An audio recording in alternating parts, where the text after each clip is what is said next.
I started doing music? Well, when I was about 13, my older brother, he's 1 year older than me, he took me to some raves in Liverpool. I played techno and house music, and from that, I got some free software off the internet to make some music on the computer. And I spent a couple of years doing that because that was the cheapest and the easiest option at the time, because I couldn't afford hardware because I was quite young and I was still in school. So when I turned about 15, I made a piece of music on my computer that eventually ended up being released on a record label in Birmingham called RSB. And how that came about is because my brother, by then, he'd started a techno night in Liverpool, and he booked Regis, Carl O'Connor, and I used to do the warm-up sets. So while I was playing the warm-up sets, I played this record that I made on CD, on a CDJ, and he liked it, so it ends up getting remixed by this guy, female, from Birmingham, who I had a load of his records from the 90s. So that was pretty much like a big dream at the time, to be able to have a record on such a great label and remixed by someone who I appreciated as well.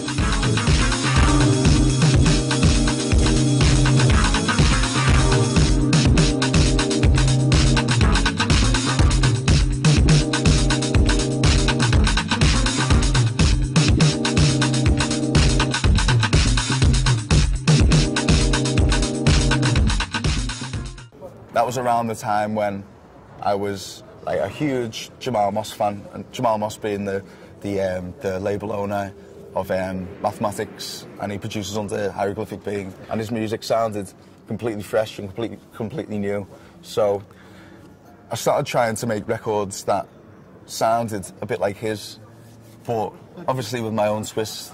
But the only piece of equipment I had at the time was one workstation keyboard synth made by Roland called the Juno G, and it's got a 16-channel mixer and 16-channel MIDI sequencer inside this keyboard. So you can basically make a whole track or a whole EP with just this one piece of equipment. No need for any outboard mixers and no need for any other piece of equipment. It's all there, just in this one piece of gear. I made a few tracks, and then in November 2009, I went to Belgium to see a Jamal Moss gig, and it was in Antwerp, and the gig was called Subscape.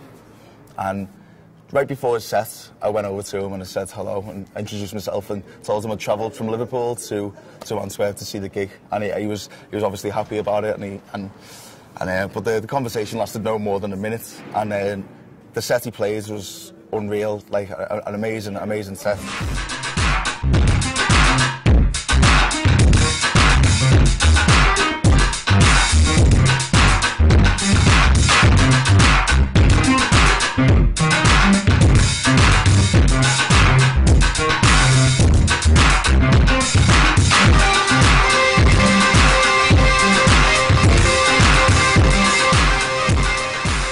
When I got back from Belgium, I basically booked up the courage to send the tracks I'd made to Jamal Moss. It took maybe about a month after that for him to listen to the tracks and get back to me, but he loved the tracks, and it was basically like a dream come true at the time, because he was a producer I held in like the highest regard. So for him alone to like the tracks and want to release them was perfect for me. And the winner is, le lauréat est...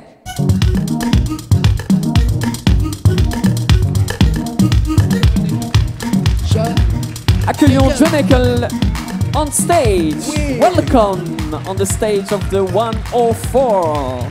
Please.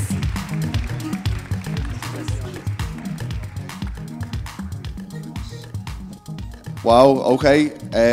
I need to thank Jamal Moss of Mathematics Recordings for having faith in the music and wanting to release it in the first place, and the people of Quartz for getting me nominated in the first place, and whoever voted. It's a huge honour. Thank you very much. Bye. You are welcome. So you have 2,000 euros from SACEM. There's a few, especially on labels like Mathematics, who try and push new artists who are making music that have got nods to the past, but also try and make it their own sort of music to look to the future as well. So there is a few artists, but at the moment I'm busy buying older records, like classic Chicago house records and classic techno records from, say, the late 80s or early 90s, and that's pretty much what I get up to now. Well, I think there's a lot to learn from music from the past, especially from the first incarnations of dance music and all that. There's a reason why it's so popular now, like dance music in general, because the music that started it off was so different and so what's the word? So revolutionary almost at the time. There's a lot of new types of house music and new types of techno, which is a lot of people buy, but it's not making the music progress as a genre. It's just, in my opinion, it's taking a few steps back, and it's not as interesting as music. I haven't actually been out to a club in Liverpool for maybe 3 or 4 years. There's still a lot of club nights going on, and there is a good scene. But I think it's about time some different types of techno and house came back to Liverpool, and maybe there'd be more of a wide range of things for people to go out and enjoy, and then maybe I'd start to go out in Liverpool again.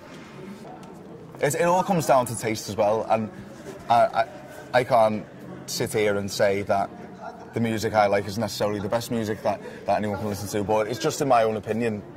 There's got to be some sort of new twist, and whether or not it comes from using different equipment or just a new spin on how you go about making the music in the first place, but there's got to be some sort of difference there in order for music to progress into the future. So there's a good base for then producers in the future again to keep taking influences from music that's being played, and then hopefully it won't be too watered down in the future, which looks like it could potentially end up being that way if it's going the way it is, which hopefully it won't.